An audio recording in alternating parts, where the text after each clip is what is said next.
Welcome to another Ham of Earth installment. I'm Josh Ham, citizen of Earth that explores world culture through reading and writing. While you're here, go ahead and smash the like button to help with the YouTube algorithm, and leave a comment down below to let us know what's going on in your area.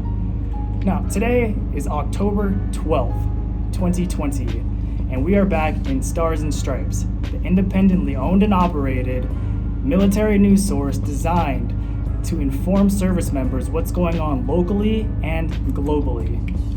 Now, the cover story today is emotional attachment.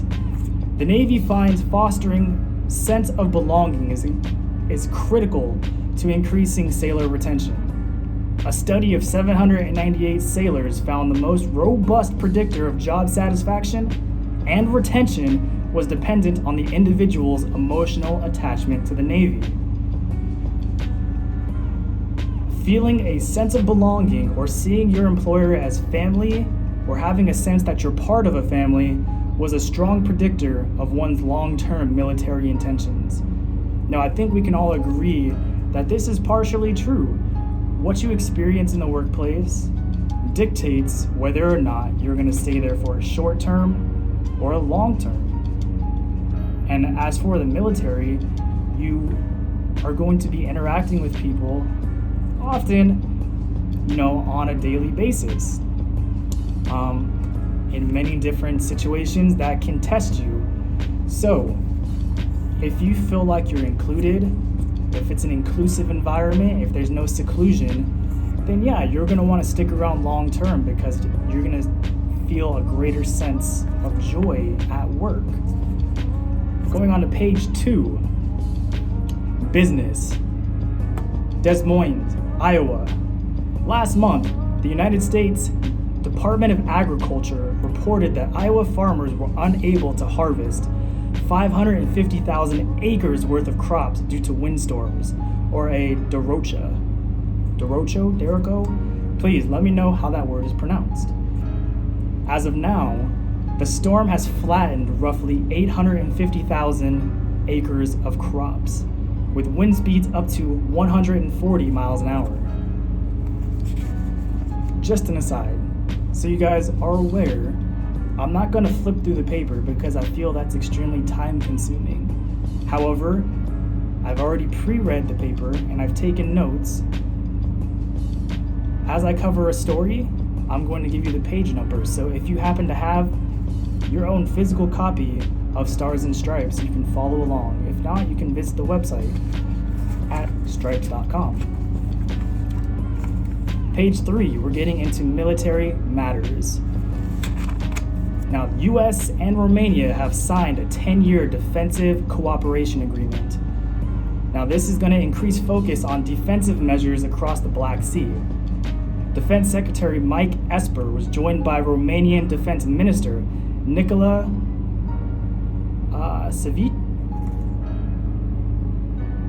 Sioca. I'll make a note of this and I will correct it.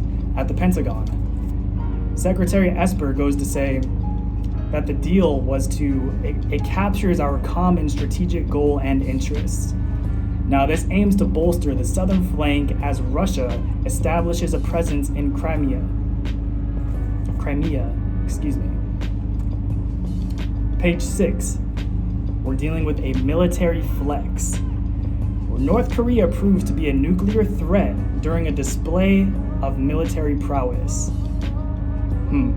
North Korea shows off what appears to be its largest intercontinental ballistic missile on Saturday during a military parade.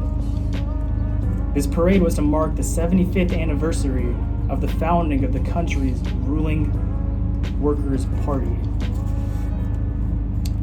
Now, this was a direct objection as far as what we've been concerned with so far. We were of the idea that North Korea no longer posed a threat because of, certain negotiations and conversations that have been had. However, with this showing of force of their capabilities, that may lead us to believe otherwise. pages 7 and 8, we're getting into global COVID surges. And we're going to start this segment off in Rome. They're facing their second wave due to COVID fatigue. So people are getting tired of sitting at home, they're getting tired of wearing their masks all the time, and they're getting tired of staying out of places they love visiting, such as cafes and public establishments. In Spain, they've declared a state of emergency in Madrid amid increasing tensions between local and national authorities over virus containment measures. And I think that similar circumstance is happening not just in Spain, but worldwide. We're seeing local governments feud with national governments because there is no common ground as far as what they believe should be standard operating procedure. India has surpassed 7 million cases, and in Brazil, the death toll reaches 150,000. Iran, on the other hand, has had its highest single-day death toll of 251. That is a high number for one day. Now, the biggest blunder I feel when it comes to the global COVID surge recently has to go to the Czech Republic. So, bear with me here. In the Czech Republic, they held a farewell COVID party in June.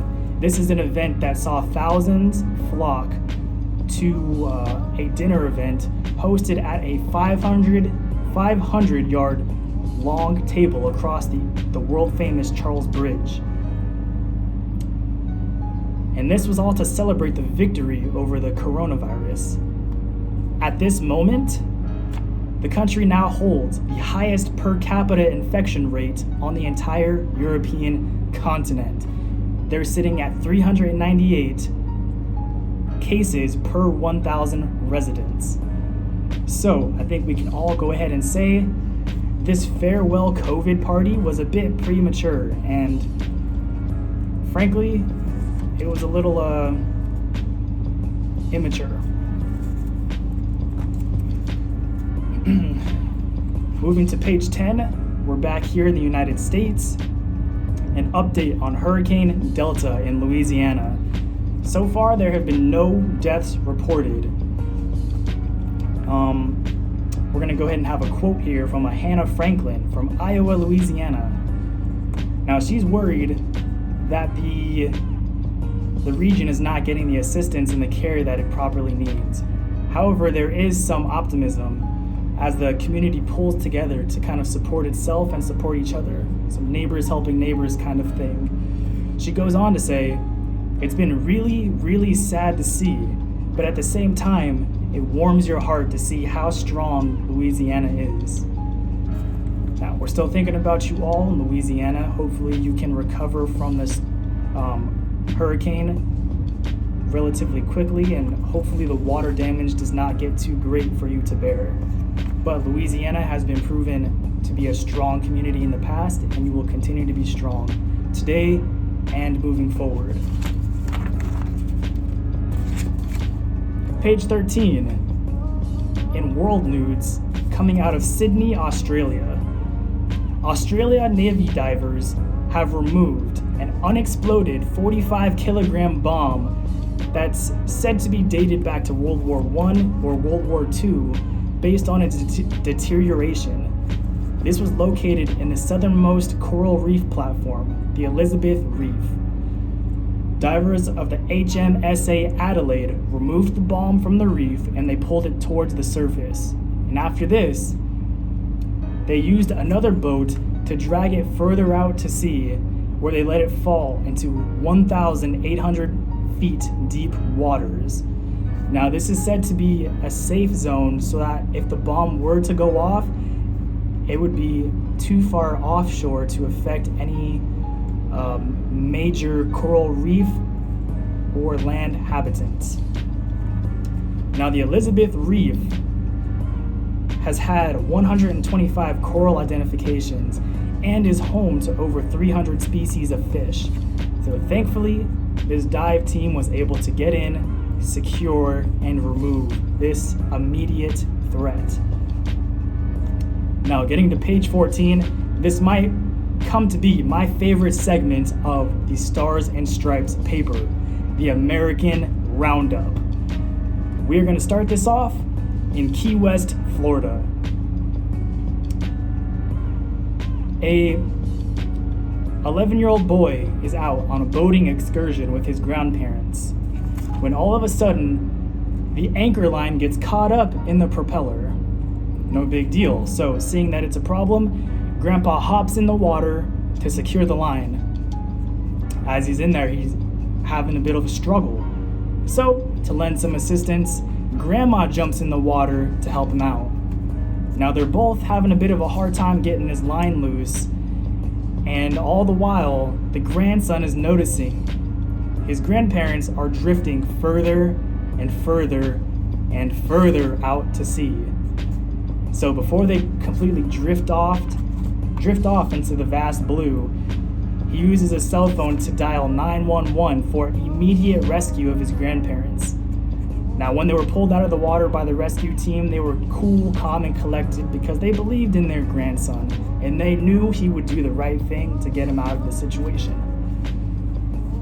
In Olympia, Washington, a meter reader gets bitten by a dog on duty.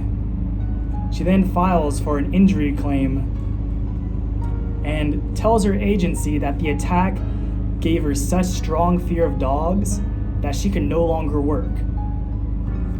Okay, so an investigator visits her house.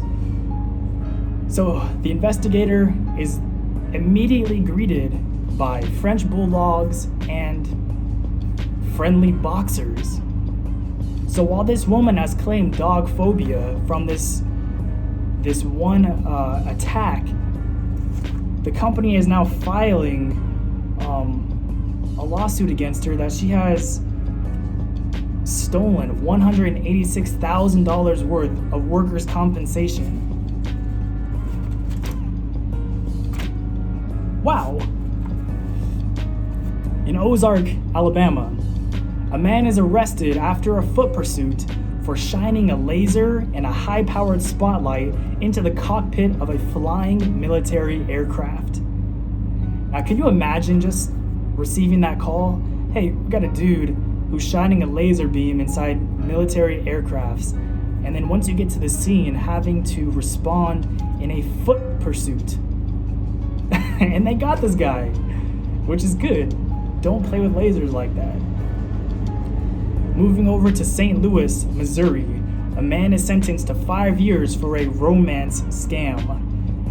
Now, this individual utilized online dating and social media sites to scam 24 women aged 60 and up out of over $575,000. He pretended that he had affections for them and somehow had them willingly send him cash funds. Now, with this, he went ahead and he paid some friends and relatives from a different country who were also involved in this scam. This goes to say, for those of you out there who do actively participate in social media and online dating, you have to be careful with who you're talking with. It's all too easy these days to fake a profile just by screenshotting a picture. And if you're any of my friends or social media acquaintances, you know, because I've had my pictures and my likeness stolen multiple times, and I've had individuals claim this very thing, where strange men are asking them for money, and they somehow they reverse image search on Google, and they find me, the real me, to clarify. They say, hey, have we been talking, or have you been texting me for so and so amount of time? So this is real, and it's happening to not just the young and naive, but it's happening to more experienced people. In Isleford, Maine, we have good news. They've had their first baby born on Cranberry Island, in over 9 decades. The last child born there was in 1927. That is cause for a celebration. Moving to page 18, we're getting into faces and entertainment. Ethan Hawke, one of my favorite movies, Dead Poet Society, where he had one of his starts. Ethan Hawke is on a mission to educate people through a limited series called The Good Lord Bird. This is on Showtime, The Good Lord Bird. Now, in this show that Hawke co-created, co-wrote, and stars in, he stars as John Brown, and this is a violent anti-slavery crusader who collaborated with Harriet Tubman and Frederick Douglass. Now, it sounds like it's got a good plot, strong characters. Again, this is called The Good Lord Bird on Showtime. I don't personally have a Showtime account, but if you do, I would recommend giving this show a shot. Now, wrapping it up on page 20, we have sports. Starting off in tennis, Spain's Rafael Nadal wins his 20th Grand Slam victory over my personal favorite, Novak Djokovic, at the French Open in Paris. Kudos to you, Nadal. And also for tying Roger Federer for the single most Grand Slam victories with 20. So we'll see which of you can, reclaim that number one spot.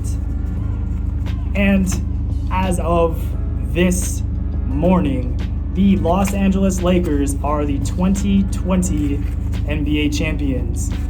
They overcame the Miami Heat in Game 6 of the NBA Finals in commanding fashion. At one point in the match, they were up 36 points. After a heroic Game 5 performance, Jimmy Butler just did not have his legs under him or the stamina to compete at that level in another bout. Now, they did see the return of Goran Dragic, but he was not at his leading scorer potential due to his inability to play in the first 4 games, and they really missed him. So congratulations to LeBron James on his 4th title and all of the other Lakers who are celebrating, and will soon get to celebrate with their families outside of the bubble. Now, thank you for sticking in with me for another installment of Reading the Newspaper. If you liked the video, please like and comment below if you have any constructive criticism, or if you'd like to let me know what's going on in your area. So, thank you. Until next time, continue aspiring. Bye.